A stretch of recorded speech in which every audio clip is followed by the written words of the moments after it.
Shalom. Selamat pagi sidang jemaat yang dikasihi Tuhan kita Yesus Kristus. Puji nama Tuhan karena berkat kesehatan bagi kita semua, sehingga kita boleh datang kemari untuk memuji dan memuliakan nama Tuhan. Baiklah, berhubung waktunya telah tiba, mari kita akan memulai sajakan ibadah kita. Saya mengajak sidang jemaat untuk tenang sejenak di hadapan Tuhan. Kita masuk dalam saat teduh. Saat teduh dimulai. Sebab itu marilah kita oleh Dia senantiasa mempersembahkan korban syukur kepada Allah, yaitu ucapan bibir yang memuliakan namanya. Dan janganlah kamu lupa berbuat baik dan memberi bantuan, sebab korban-korban yang demikianlah yang berkenan kepada Allah. Amin. Saat teduh selesai. Saya mengundang sidang jemaat sekalian untuk bangkit berdiri. Kita akan mengawali akan ibadah kita dengan memuji Tuhan. Kita membuka buku pujian nomor 13. Pujian nomor 13, Pujilah Allah.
Kita masih tetap berdiri. Doa pembukaan oleh Bapak Gembala Sidang.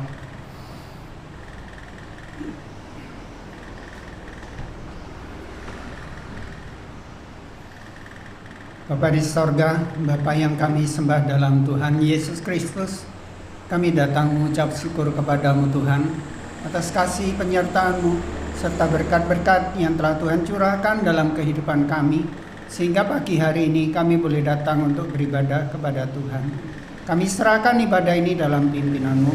Kiranya Tuhan berkenan memberkati, dan biarlah melalui ibadah ini nama Tuhan dipermuliakan. Di dalam nama Tuhan Yesus kami berdoa dan mengucap syukur. Amin. Sidang jemaat dipersilakan duduk kembali. Jemaat yang dikasihi Tuhan, ada kalanya kita mengalami perasaan sedih yang teramat sangat, tapi dengan mengingat kasih Tuhan, duka menjadi suka. Mari kita memuji Tuhan pada buku pujian nomor 189, Bila Ingat Tuhan.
tak terkata.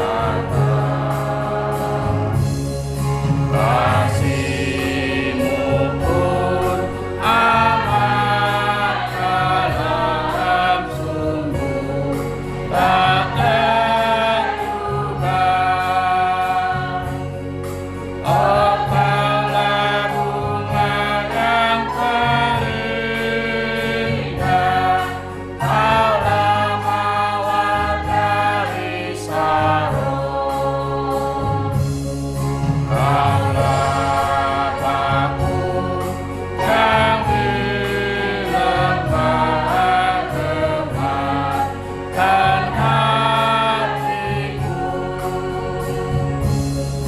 Ada kalanya hatiku sedih amat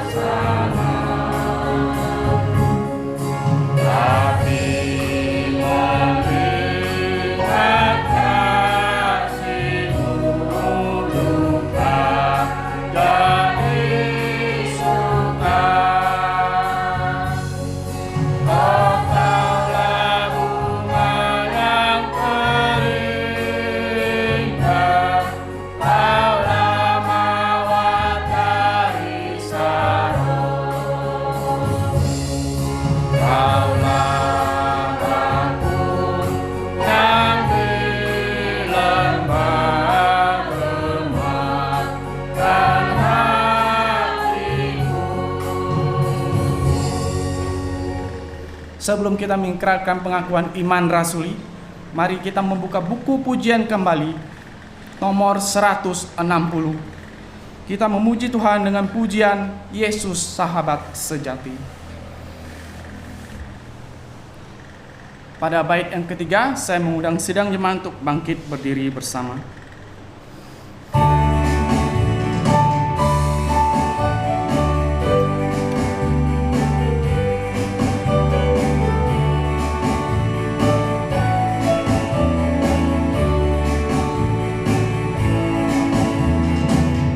Yesus Sahabat Sejati,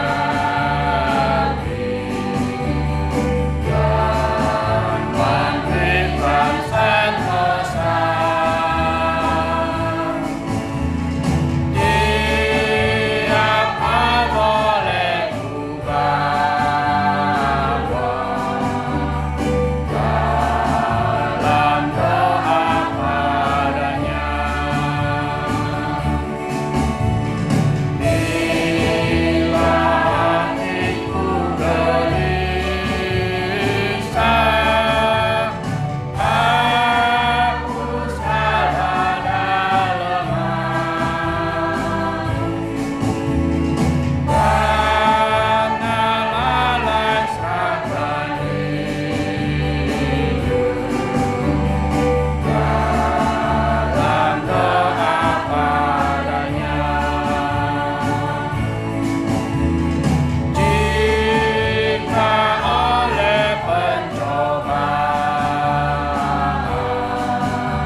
Jemaat yang dikasih Tuhan, marilah kita mengikrarkan pengakuan iman kita, yaitu pengakuan iman rasuli.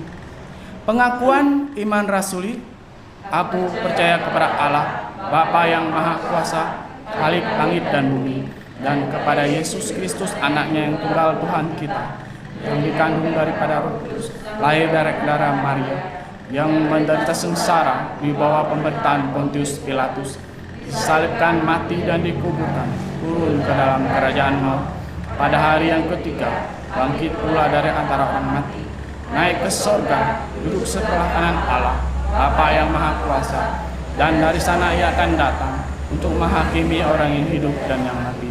Aku percaya kepada Kudus, gereja yang kudus dan pengampunan dosa, kebangkitan daging, dan hidup yang kekal. Amin. Sidang jemaat dipersilakan duduk kembali. Kita masih memuji dan memuliakan nama Tuhan. Mari kembali kita membuka buku pujian nomor 161. Pujian nomor 161, ingat akan nama Yesus.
Sebelum kita membaca Alkitab kita secara bertanggapan, mari sebelumnya kita kembali memuji Tuhan.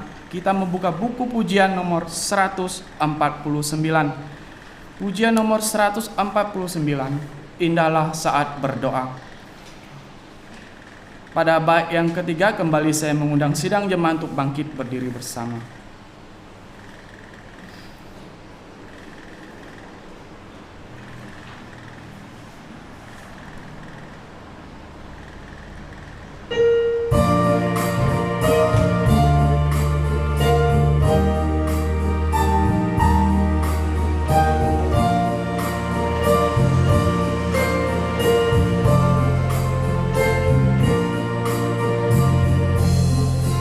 Indah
Pembacaan Alkitab kita pada hari ini terdapat dalam kitab Kisah Para Rasul, pasal yang ke-17, ayat yang ke-10 hingga ayat yang ke-15. Saya ulangi, kitab Kisah Para Rasul, pasal yang ke-17, ayat yang ke-10 hingga ayat yang ke-15. Jika sudah mendapatkannya, kita akan membaca saling bergantian. Saya akan memulai dengan ayat yang berbilangan genap, dilanjutkan dengan sidang jemaat dengan ayat yang berbilangan ganjil. Demikian firman Tuhan. Paulus dan Silas di Berea. Tetapi pada malam itu juga segera saudara di situ menyuruh Paulus dan Silas berangkat ke Berea. Setibanya di situ pergilah mereka ke rumah ibadat orang Yahudi.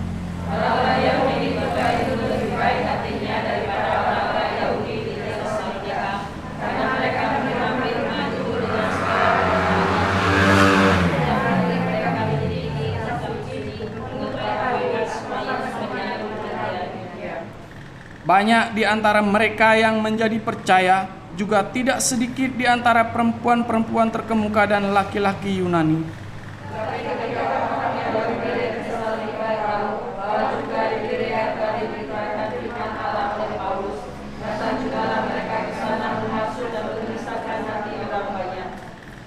Tetapi saudara-saudara menyuruh Paulus segera berangkat menuju ke pantai laut.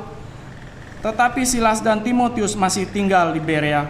Orang-orang yang mengikuti Paulus mendengar saja lalu berkata pesan pada Silas dan Timotius supaya mereka sekeras mungkin datang kepadanya. Sidang jemaat persilakan duduk kembali. Demikian pembacaan Alkitab pertanggapan kita. Selanjutnya kita akan mendengar firman Tuhan yang pada hari ini dilayani Bapak Dr. Edi Sinuraya. Namun sebelumnya, terlebih dahulu kita memuji Tuhan. Kita membuka buku pujian nomor 136. Pujian nomor 136. Kehendak Tuhan laksanakan.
Bapak Dr. Edi dipersilakan.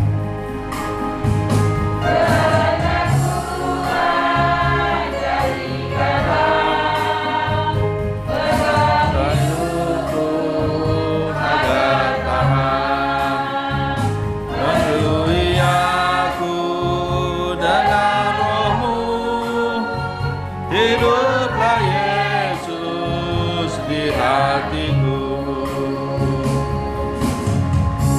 Mari kita berdoa. Terima kasih Tuhan buat segala berkat anugerah-Mu. Biarlah di dalam kehidupan ini Tuhan kami melaksanakan kehendak-Mu, karena kehendak-Mu lah yang terbaik dalam kehidupan ini Tuhan.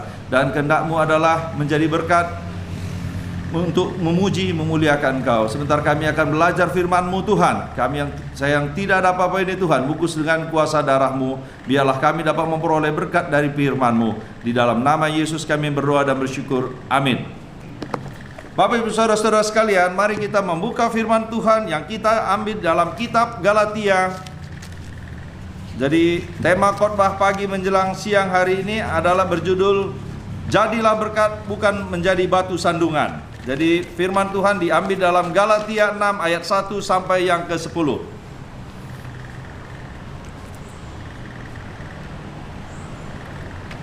Galatia 6 ayat 1 sampai yang ke-10. Nanti saya membaca ayat ganjil, Bapak Ibu Saudara sekalian membaca ayat yang genap.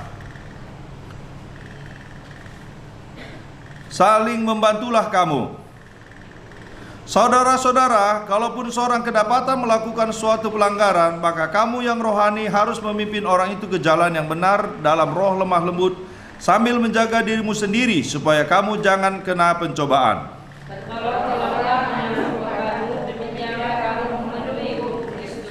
Sebab kalau seorang menyangka bahwa ia berarti padahal ia sama sekali tidak berarti, ia menipu dirinya sendiri.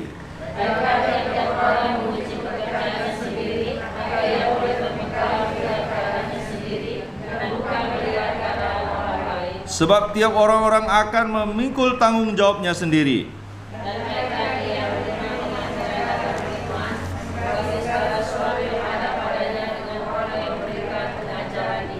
Jangan sesat, Allah tidak membiarkan dirinya dipermainkan, karena apa yang ditabur orang itu juga yang akan dituainya.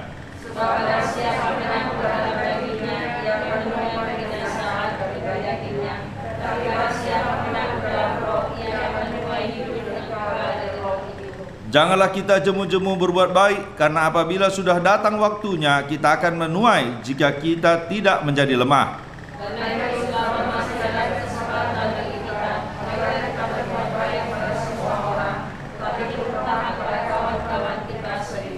Bapak saudara-saudara sekalian, selamat hari Minggu semuanya. Bagaimana kabar kita pada minggu hari ini? Apa kita bisa merasakan adanya iman, aman, dan iman, amin, dan aman? Waduh, kalau kita masih merasakan hidup dengan keadaan aman, ya puji Tuhan. Tapi ya memang di dalam keadaan kondisi COVID sekarang ini ya tidak juga mudah kita mengatakan aman.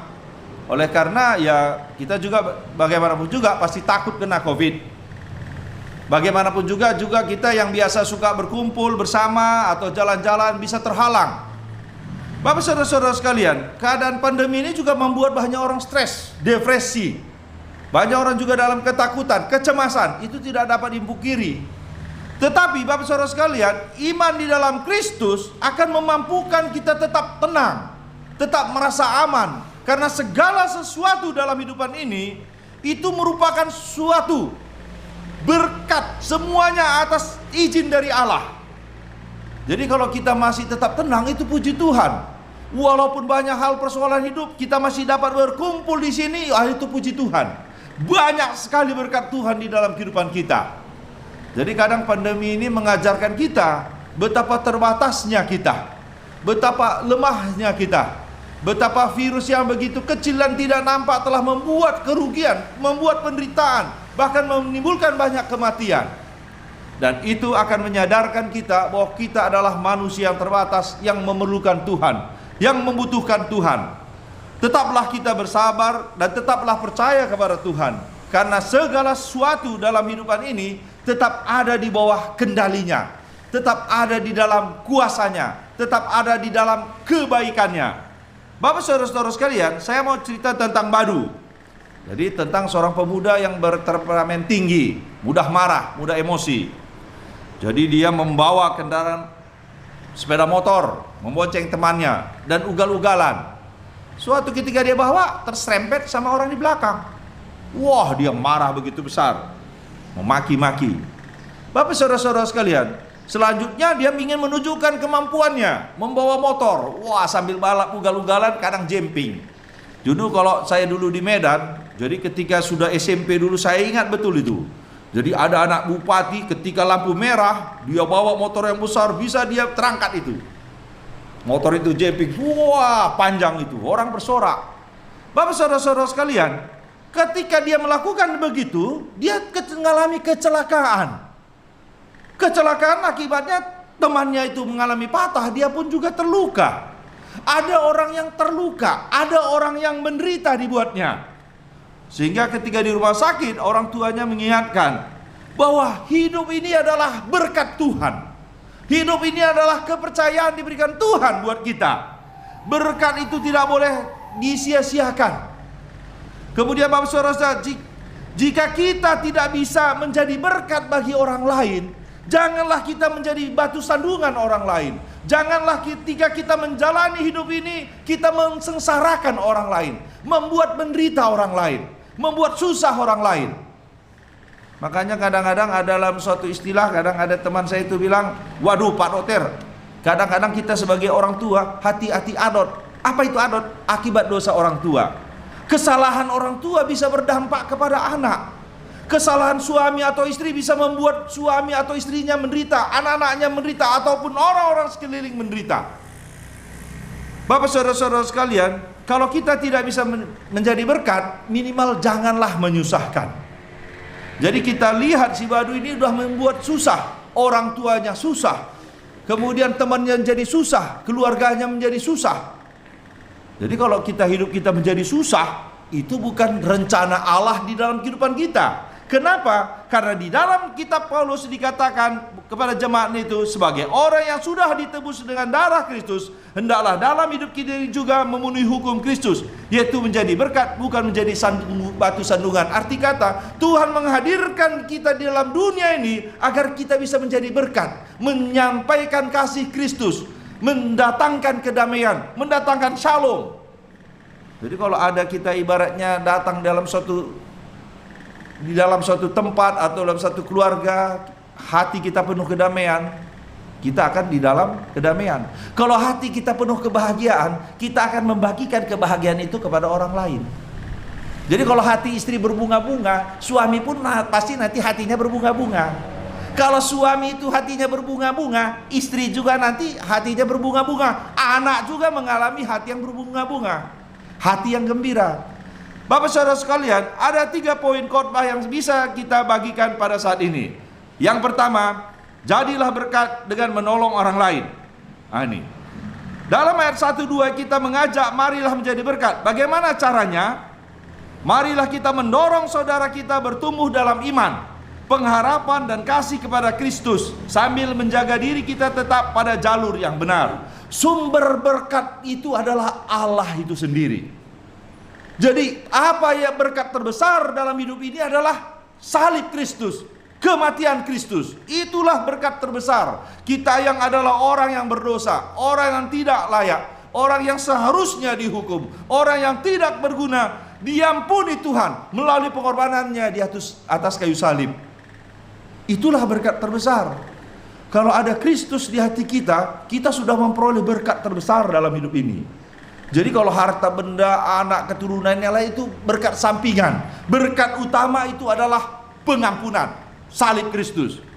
Selanjutnya, Bapak saudara sekalian, kalau saudara kita kedapatan ketahuan berbuat dosa atau pelanggaran, marilah kita doakan. Jadi kalau ada saudara kita, istri kita, suami kita, atau siapa yang melakukan pelanggaran atau dosa, kita doakan. Kita ingatkan dengan penuh kasih. Jangan kita ngomongkan, jangan kita permalukan, jangan sampai kita mengucilkan. Kenapa? Karena di hadapan Tuhan semua kita itu orang berdosa, nggak ada yang benar. Makanya kadang-kadang kalau di Solo itu kadang dia di Jogja itu Sultan itu nunjukkan gini, silakan gitu. Ada maksudnya, artinya jangan sampai nunjuk. Kalau kita nunjuk kesalahan orang satu, sebenarnya 4 sama kita. Kesalahan kita itu banyak. Itu sebabnya Bapak saudara sekalian, kalau kita ada kesalahan orang, jangan langsung sampaikan dengan baik. Jangan sampai membuat itu menjadi masalah. Kenapa? Karena kita juga banyak melakukan kesalahan. Selanjutnya Bapak saudara sekalian, di dalam menolong orang lain kita perlu juga bertanya, apakah sikap kita benar? Apakah perkataan kita baik? Apakah perbuatan kita itu membuat orang itu semangat untuk datang kepada Tuhan, atau malah membuat dia menjadi tertekan atau putus asa? Jadi dalam hidupan ini kadang-kadang ada orang mengalami penderitaan, kesusahan, datang teman-temannya, malah orang itu menjadi bukannya menjadi senang, malah down, lemas, ngek. Bukan ngompori untuk makin bagus, malah menyusahkan, memberatkan, menimbulkan beban berat, menyudutkan, mempermalukan. Jadi sama dengan ketika Ayub. Jadi kisah Ayub dengan teman-temannya begitu. Ayub mengalami kesusahan yang berat itu, datang temannya dengan maksud baik, memberi penghiburan kepada Ayub. Tapi malah kerjanya menyudutkan Ayub. Ayub, kau karena dosamu kau kayak gitu. Langsung memponis. Dalam hidup ini Bapak Saudara sekalian, betapa seringnya kita memponis segala sesuatu. Oh, karena si anunya begitu. Padahal kita nggak mengerti, belum begitu tahu apa yang terjadi seluruhnya. Itu sebabnya Ayub mengatakan, kalian ini penghibur-penghibur sialan, katanya. Ya iya benar juga. Karena bukannya nolong, malah memberatkan. Ibaratnya orang terluka dikasih cuka, apa nggak makin menjerit. Itu sebabnya Bapak Saudara sekalian, di dalam menolong orang lain itu kita butuh hikmat Tuhan, butuh memiliki hati yang peka, sehingga kehadiran kita itu membuat orang itu menjadi semangat, menjadi bangkit, berpengharapan kepada Tuhan. Jadi kalau orang dah putus asa, diberikan semangat, motivasi, itu puji Tuhan. Dan itu memerlukan Tuhan, memerlukan hikmat. Jadi dalam memberikan suatu kebaikan, hati-hati juga. Mungkin maksud kita menghibur, malah bisa melukai. Bapak saudara-saudara sekalian, di dalam memberikan suatu teguran, nasihat-nasihat, itu juga perlu bijak. Kadang-kadang nggak perlu diminta, kita udah ngasih nasihat. Termasuk kadang saya situ, kadang kelemahan. Padahal belum tentu kita tahu apa terjadi sebenarnya, belum mengetahui latar belakangnya. Jadi kadang-kadang orang mengalami banyak kesusahan, itu kadang-kadang banyak latar belakangnya, banyak pemikirannya. Sesuatu yang berat bagi orang, belum tentu berat bagi kita. Bagi kita berat, belum tentu juga berat bagi orang. Makanya kadang-kadang jangan heran, ada orang yang kadang-kadang banyak masalahnya bisa dia tenang.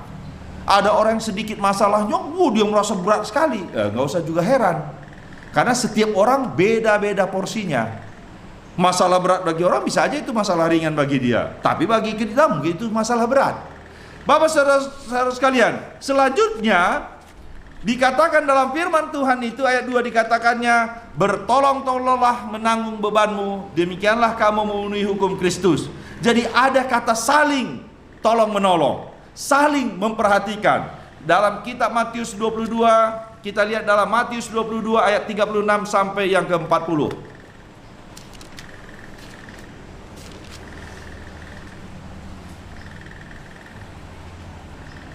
Matius 22 ayat 36 sampai 40, hukum yang terutama. Ketika orang Farisi mendengar bahwa Yesus telah membuat orang-orang Saduki itu membungkam, berkumpullah mereka, dan dari mereka seorang ahli Taurat bertanya, mencobai dia, "Guru, hukum manakah yang terutama dalam hukum Taurat?"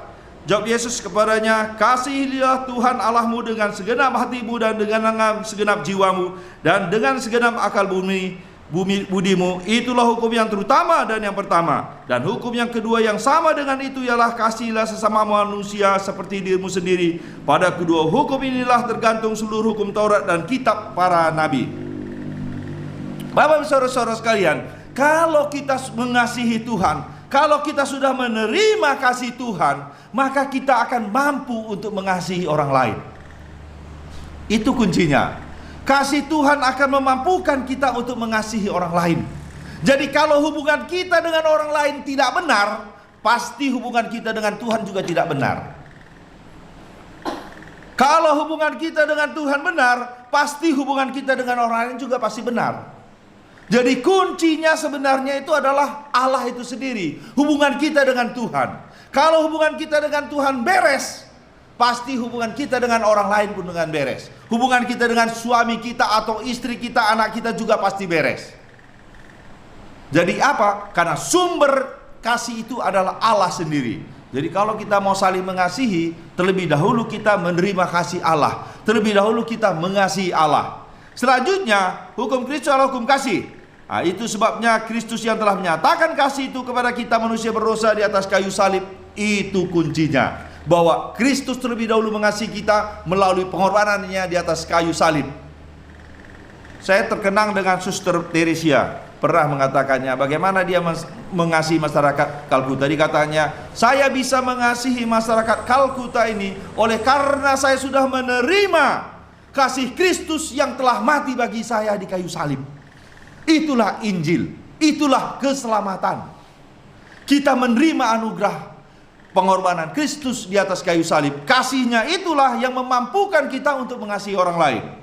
Selanjutnya Bapak Saudara sekalian, kasih yang bertolong-tolong itu jugalah ditujukan oleh jemaat mula-mula yang tertulis dalam Kisah Para Rasul 2 ayat 41 sampai yang 47. Jadi dalam Kisah Para Rasul 2 ayat 41 yang sampai yang ke-7. Dikatakan cara hidup jemaat yang pertama. Orang-orang yang menerima perkataannya itu memberi diri dibaptis, dan pada hari itu jugalah mereka bertambah kira-kira 3.000 jiwa. Mereka tertekun dalam pengajaran rasul-rasul dan dalam persekutuan, dan mereka selalu berkumpul untuk memecahkan roti dan berdoa. Maka terkatukanlah mereka semua, sedang rasul-rasul itu mengadakan banyak mujizat dan tanda. Dan semua orang yang telah menjadi percaya tetap bersatu, dan segala kepunyaan mereka adalah kepunyaan bersama. Dan selalu ada dari mereka yang menjual harta miliknya lalu membagi-bagikannya kepada semua orang sesuai dengan keperluan masing-masing. Dengan bertekun dan dengan sehati mereka berkumpul tiap-tiap hari dalam bait Allah. Mereka memecahkan roti di rumah masing-masing secara bergilir dan makan bersama-sama dengan gembira dan dengan tulus hati. Bapak saudara-saudara sekalian, di dalam Kristus itu ada kasih. Kasih itu adalah suatu ungkapan, dia peka akan perasaan orang lain, dia menghargai orang lain. Orang yang penuh kasih itu menganggap orang lain itu lebih berguna, lebih berarti, lebih penting dibanding dirinya sendiri. Jadi kasih itu melakukan hidup berpusatkan kepada Kristus dan tidak bersifat egois. Dan inilah yang ditunjukkan oleh jemaat yang pertama. Orang yang di dalam kasih itu ada shalom di dalam hatinya, ada kedamaian, ada ketenangan, ada kesejukan. Jadi kalau kita dalam hidupan ini datang hadir, orang senang, tenang, wah itu puji Tuhan. Tapi kalau kita datang, wah ini pasti si Parmada ini, buat pening palawak, wah ini bahaya. Jadi kalau selalu kita merindukan suami kita, istri kita, anak-anak kita, kehadirannya membuat kita tenang, wah itu puji Tuhan. Gereja juga demikian. Kalau ada kasih di dalamnya, ada saling perhatian, orang akan tertarik. Karena apa? Karena Kristus itu menarik. Kristus itu sangat menarik. Karena di dalamnya ada kedamaian, ketenangan. Selanjutnya Bapak Saudara sekalian, yang kedua, koreksi diri setiap hari. Yaitu ayat ke-3 sampai ke-8. Berbicara bagaimana kita menyelidiki diri kita, menilai motivasi kita, perkataan, perbuatan, dan pikiran kita di hadapan Allah. Perlu di dalam hidupan ini kita mengoreksi hidup kita, melihat diri kita, bercermin kepada firman Tuhan. Apa jalannya agar kita bisa mengoreksi diri? Baca firman Tuhan setiap hari. Mau kita bersaat teduh. Firman Tuhan itu adalah seperti cermin. Semakin kita melihat diri kita, semakin kita melihat kelemahan kita, kekurangan kita, kelemahan kita. Sehingga di dalam hidup ini kita tidak akan berani hidup untuk pamer, untuk mencari puji-pujian, untuk merendahkan orang lain. Kenapa? Karena kita sadar di hadapan Tuhan, kita semua itu sama. Kita semua itu adalah orang berdosa, orang yang sebenarnya layak dimurkai Allah. Tetapi karena kemurahan Tuhan, Dia ampuninya melalui Kristus Yesus yang mati bagi kita di atas kayu salib. Bapak saudara-saudara sekalian, membaca firman Tuhan, mau melakukan saat teduh itu penting sekali dalam hidupan itu. Itu adalah makanan rohani. Jadi kita sebagai manusia itu butuh makanan jasmani, butuh juga makanan rohani, dan itu harus seimbang. Makanan rohani itu akan menyadarkan kita, memperbaiki motivasi kita, agar hidup kita bisa menjadi berkat, agar hidup kita menjadi berguna. Bapak saudara-saudara sekalian, selanjutnya, memang kalau kita mengoreksi diri itu nggak nyaman. Dikoreksi firman Tuhan itu nggak enak, ditegur orang itu nggak enak. Tapi itu penting sekali agar kita makin bertumbuh di dalam kasih kepada Allah dan kepada sesama, agar hidup kita bermanfaat. Semakin bagus hubungan kita dengan Tuhan, semakin kita mengenal Tuhan, maka kita akan semakin mengasihi orang lain, semakin mengasihi orang-orang di sekitar kita. Bapak saudara-saudara sekalian, selanjutnya di dalam ayat kelima dikatakan bahwa tiap-tiap orang akan memikul tanggung jawabnya sendiri. Artinya begini, bahwa setiap orang akan bertanggung jawab pada akhirnya semuanya hidupnya di hadapan Allah. Jadi kalau kita nanti mati, Tuhan akan meminta pertanggungjawaban hidup kita. Ini yang ngeri. Itu sebabnya jangan hidup sembarangan. Karena semua hidup kita akan kita pertanggungjawabkan nantinya di hadapan Tuhan. Jadi nggak bisa saling nyalahkan. Yang namanya keselamatan itu urusan masing-masing, bukan rame-rame. Tanggung jawab itu adalah tanggung jawab pribadi.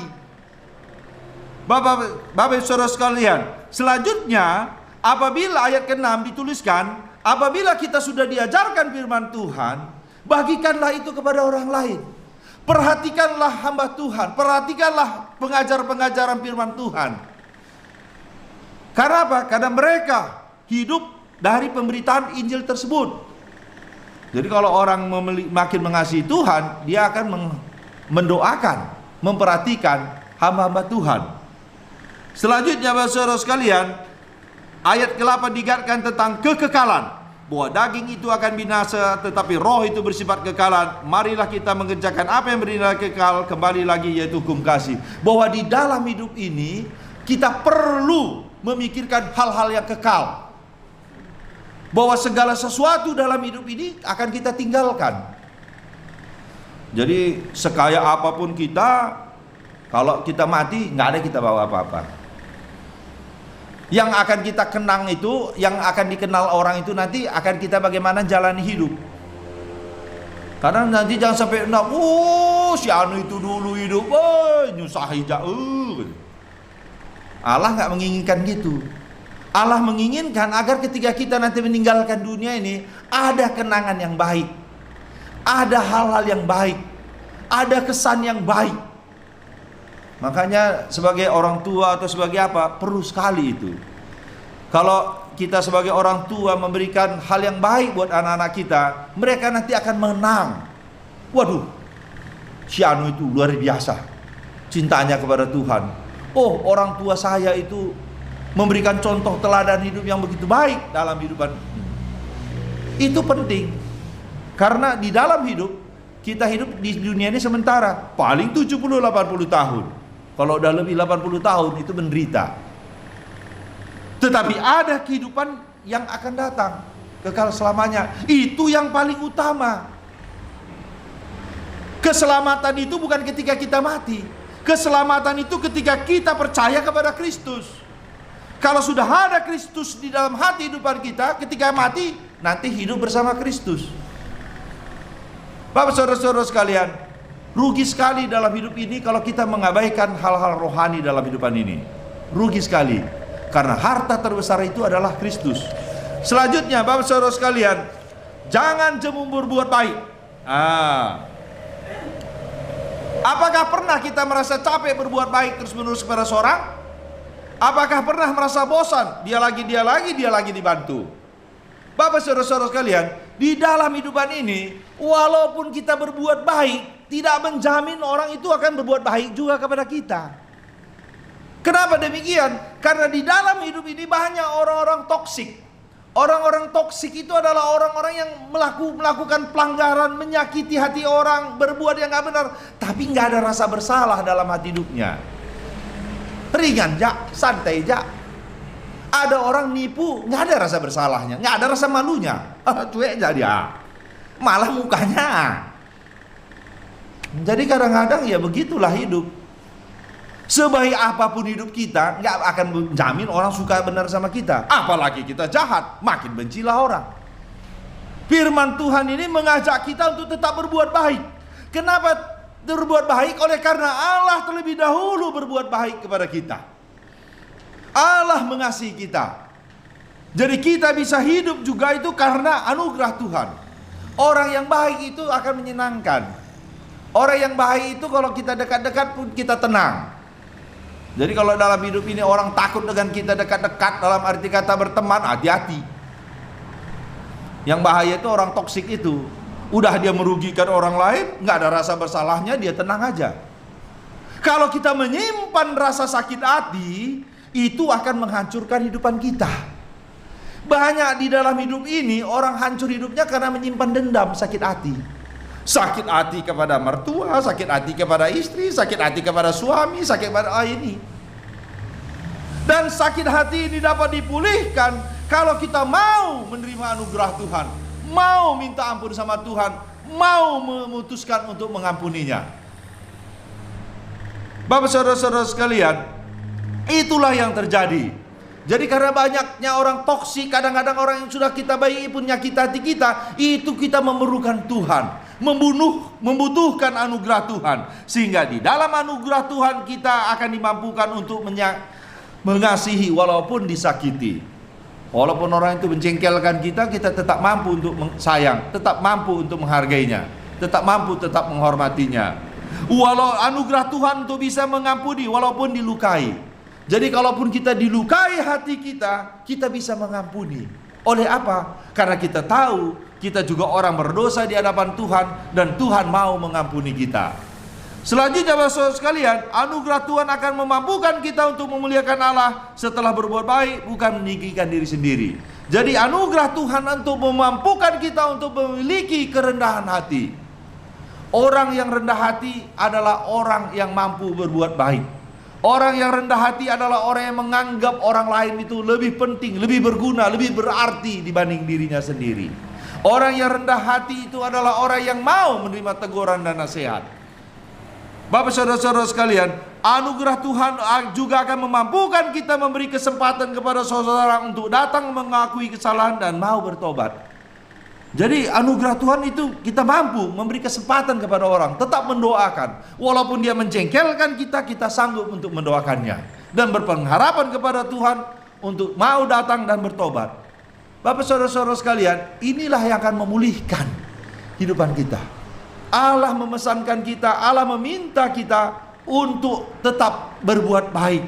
Dan itu bisa kita lakukan di dalam anugerah Tuhan.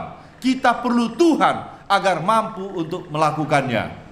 Bapak saudara-saudara sekalian, marilah kita melihat bahwa setiap hari adalah suatu kesempatan untuk berbuat baik, kesempatan untuk menyatakan kasih Tuhan kepada sesama. Jadi kalau Tuhan menghadirkan kita dalam dunia ini agar kita melakukan hal yang baik untuk menjadi berkat, itunya maksud Tuhan agar kita hadir dalam dunia ini. Ya kalau kita belum mampu menjadi berkat, minimal jangan jadi batu sandungan, jangan menyusahkan orang, jangan membuat orang yang menderita ataupun terluka. Dan untuk bisa hal tersebut, datanglah kepada Tuhan, terima anugerahnya. Di dalam Amsal 3 ayat 27 dikatakannya, janganlah kita menahan kebaikan daripada orang-orang yang berhak menerimanya, padahal engkau mampu melakukannya. Jadi dalam melakukan kebaikan pun butuh hikmat Tuhan. Dalam hidupan ini, orang yang kepingin dibantu itu sebenarnya nggak perlu dibantu. Lucu. Tapi orang yang perlu bantuan kadang merasa nggak mau dibantu. Jadi kepekaan itu perlu. Ya kalau ada orang kepingin terus dibantu itu malas, itu nggak perlu dibantu. Tapi orang yang segan dibantu seringan adalah orang-orang yang perlu dibantu. Untuk itulah hikmat itu perlu, kepekaan itu perlu. Selanjutnya Bapak saudara sekalian, marilah kita menjadi berkat. Itu kata kuncinya, agar nama Tuhan dipermuliakan. Kalau hidupan kita bagus-bagus, baik-baik, itu karena anugerah Tuhan. Dan orang tertarik datang kepada Kristus.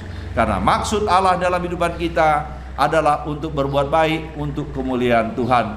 Biarlah dalam hidupan ini kita menjadi berkat oleh karena anugerah dan kemurahan Tuhan. Karena Tuhan terlebih dahulu memberkati kita melalui pengorbanannya di atas kayu salib yang telah mati bagi kita. Mari kita berdoa. Terima kasih Tuhan buat anugerah-Mu, buat berkat-Mu. Biarlah dalam hidupan ini Tuhan kami dapat menjadi berkat untuk memuji, memuliakan Tuhan. Mampukan kami Tuhan untuk terus menerus berbuat baik oleh karena kami telah menerima kebaikan Tuhan di dalam hidupan ini. Terima kasih Tuhan. Di dalam nama Yesus Kristus kami berdoa dan bersyukur. Amin.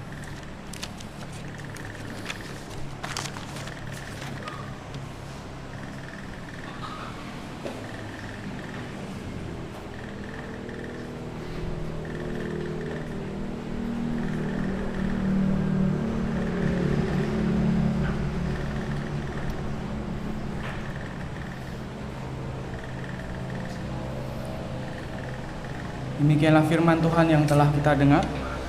Biarlah apa yang disampaikan boleh menjadi berkat bagi setiap kita. Selanjutnya sidang jemaat kita akan memberikan persembahan kepada Tuhan.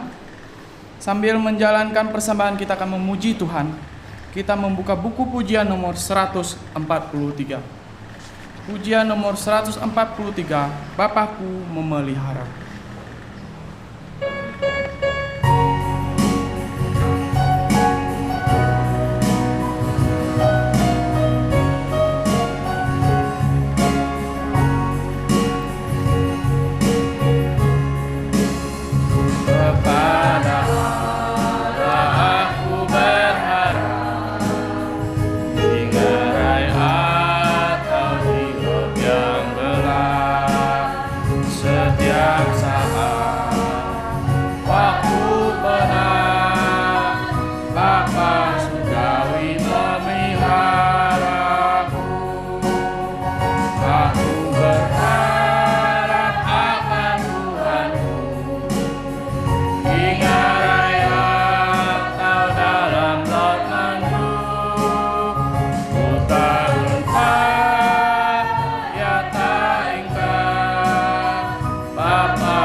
Kita akan masuk dalam doa syafaat. Nanti untuk pemimpin doa syafaat minta kesediaan Ibu Indah Ayu Sumarni. Adapun pokok-pokok doa yang akan kita doakan, pertama kita berdoa untuk bangsa dan negara Indonesia. Yang kedua, penginjilan di seluruh dunia, khususnya di Indonesia. Yang ketiga, gembala sidang dan majelis dan aktivis gereja. Yang keempat, berdoa bagi jemaat, baik dari segi kerohanian, kesehatan, dan ekonomi. Kita berdoa bagi mereka yang dalam keadaan sakit, seperti Ibu Aswan, Popo Davin, Ibu Mujiati, istri Pang Bulyong, Bapak Apen, suami dari Ibu Asyet, dan Bapak Andreas Rudian. Yang kelima, kita berdoa untuk persembahan kolekte, perpuluhan, pembangunan gereja, ucapan syukur, dan diakonia. Kemudian yang terakhir, kita berdoa untuk rencana pembangunan gedung gereja yang baru.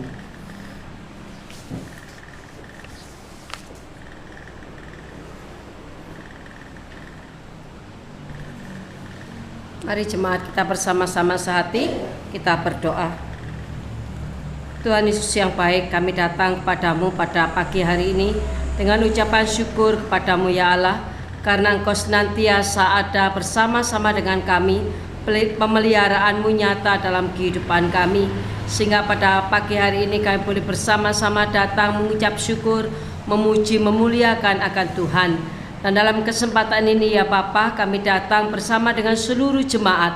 Kami datang dan kami mau menyerahkan akan bangsa dan negara Indonesia. Tuhan, kami tahu bahwa Engkau memperhatikan dan Engkau mengasihi akan bangsa ini. Oleh karena itu dengan sehati kami mohon kepadamu, berikan hikmat bijaksana bagi pemerintah kami, supaya mereka dapat menjalankan roda pemerintahan ini dengan arif dan bijaksana, sehingga dapat menolong mensejahterakan akan seluruh bangsa Indonesia. Kami terus berdoa ya Tuhan untuk pandemi yang sampai saat ini belum berakhir. Tuhan, sesungguhnya Engkau mengetahuinya ya Allah. Oleh karena itu kami mau menyerahkan akan persoalan pergumulan bangsa ini pada tangan kasih Allah. Kami yakin dan percaya Tuhan, tengah-tengah pandemi ini ada rencana Allah dalam kehidupan tiap-tiap kami, baik secara berbangsa maupun pribadi lepas pribadi. Ajarkan kepada kami semuanya ya Tuhan, untuk kami terus bersandar kepada Allah. Terima kasih ya Tuhan, kami mau menyerahkan akan bangsa dan negara ini pada tangan kasih Allah. Kami juga mau berdoa untuk penginjilan yang dilakukan oleh anak-anak Tuhan, baik mereka di tempat-tempat terpencil, mereka di tempat-tempat tersulit, mereka yang ada di kota maupun mereka yang ada di pelosok. Tuhan menolong dan Tuhan memberkati mereka. Berdoa Tuhan khususnya untuk penginjilan yang dilaksanakan di daerah India. Ada banyak kesulitan yang mereka alami ya Tuhan, tapi kami mohon supaya Allah boleh memberikan kekuatan, penghiburan, juga Allah boleh menolong akan mereka, sehingga dengan demikian Tuhan, Injil Kristus dapat didengar oleh banyak orang di daerah India. Terima kasih ya Tuhan, kami datang kepadamu. Kami juga mau berdoa untuk seluruh pelayanan yang ada di tempat ini. Kami mau menyerahkan akan seluruh aktivis gereja, majelis gereja, juga gembala sidang.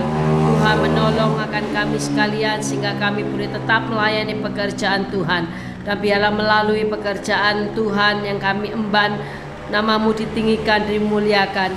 Dan biarlah kami semakin maju di dalam pengenalan akan kasih Kristus.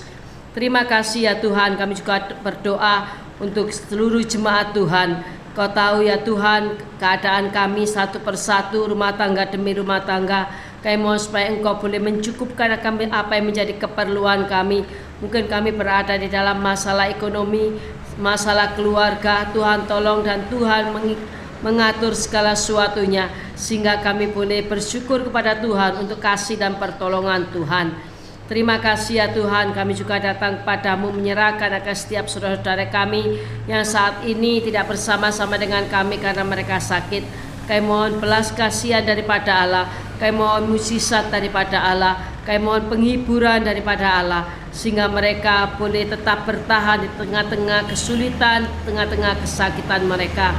Kami terus berdoa ya Tuhan untuk Ibu Aswan, untuk Bapak daripada Davin, untuk istri daripada Bapak Pangbulyom, untuk Bapak Apen, untuk suami Ibu Asyet, untuk Bapak Andreas Rudian, juga untuk Ibu Mujiati. Tuhan menolong dan Tuhan melawat akan keberadaan mereka. Jikalau Engkau berkenan Tuhan, biarlah Engkau boleh memberikan kesembuhan bagi saudara-saudari kami ini. Terima kasih ya Tuhan, kami menyerahkan akan mereka semua pada tangan kasih Allah. Menyerahkan juga untuk orang-orang yang sudah lanjut usia, yang tidak dapat lagi bertatap muka beribadah seperti saat ini. Tuhan menolong, Tuhan berikan penghiburan, dan Tuhan berikan sukacita bagi mereka. Kami teringat untuk Bapak dan Ibu Anyi, kami teringat untuk Nenek Tia, untuk Opung Timothy, untuk Ibu Petrus Leh, untuk Ibu Silain, untuk Mama daripada Pak Dokter, juga saudara-saudari kami yang lainnya Tuhan. Orang-orang yang lanjut usia, Tuhan menolong dan Tuhan menghiburkan akan tiap-tiap mereka. Terima kasih ya Tuhan, kami menyerahkan mereka semua pada tangan kasih Allah. Kami juga terus berdoa untuk rencana daripada pembangunan gedung gereja yang baru. Jikalau Tuhan mengendaki, maka kami yakin bahwa Engkau akan mencukupkan setiap keperluan kami. Pakai setiap kami anak-anak Tuhan untuk bersama-sama bergotong royong untuk menyelesaikan akan perencanaan kami ini, sehingga kami dapat beribadah dengan leluasa, kami dapat memuji memuliakan Tuhan. Terima kasih ya Bapa, kami menyerahkan akan semua ini pada tangan kasih Allah. Di tengah-tengah ibadah ini Tuhan, kami datang kepadamu dengan membawa uang persembahan sebagai ucapan terima kasih karena kasih Allah yang senantiasa nyata dalam kehidupan kami. Biarlah Tuhan persembahan yang kami berikan kepada Tuhan boleh merupakan satu persembahan yang sungguh-sungguh dipakai oleh Allah untuk pekerjaan pelayanan di tempat ini. Terima kasih ya Tuhan, kami menyerahkan seluruh rangkaian doa syafaat ini hanya di dalam nama Tuhan Yesus Kristus. Amin.